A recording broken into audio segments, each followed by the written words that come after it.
Jalan lama di antara Bintulu dan Miri itu terkenal dengan sunyinya, terutama selepas jam 11 malam. Laluan yang agak panjang dan di kiri kanan jalan yang cuma ada hutan sawit dan belukar.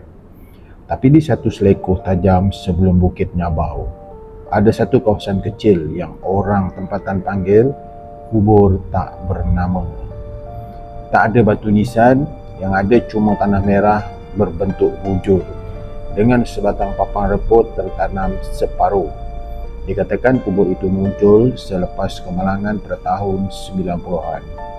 Seorang kanak-kanak dilanggar lori ketika mengikut bapaknya berniaga di tepi jalan. Tapi mayatnya tak pernah dituntut dan orang kampung terus kebumikan di situ sahaja. Bertahun-tahun kemudian, cerita itu berlalu dan pada suatu hari, pemandu lori mula cerita. Setiap kali mereka lalu kawasan itu, lebih-lebih lagi pada waktu hujan dan malam, akan ada nampak budak kecil melintas jalan perlahan-lahan.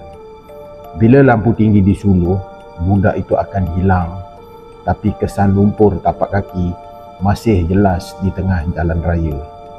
Jadi satu malam, seorang pemandu Grab yang bernama Faizal menghantar penumpangnya ke arah Miri lebih kurang pukul 12.45 malam. Dia ternampak budak lelaki berpakaian putih lusuh berdiri di tepi jalan sambil pegang anak patung lusuh di tangan dia. Faizal terus brek dengan sekuat hatinya, tapi bila dia dekat tu, budak itu tak ada. Jadi tanpa fikir panjang, Faizal tadi dia terus pandu laju dengan jantungnya berdegup dengan kuat.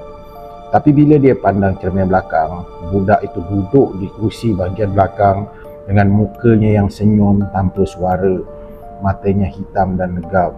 Faizal terus terbabas bila dia ternampak perkara itu berlaku. Jadi bila dia berhenti dan pusing tengok ke belakang, kerusi itu kosong. Sampai saja di rumah, si Faizal tadi perasan ada kesan tapak kaki kecil berlumpur di dalam lantai keretanya, dan bila dia bersihkan esok paginya, dia terjumpa anak patung koyak basah dengan tanah merah.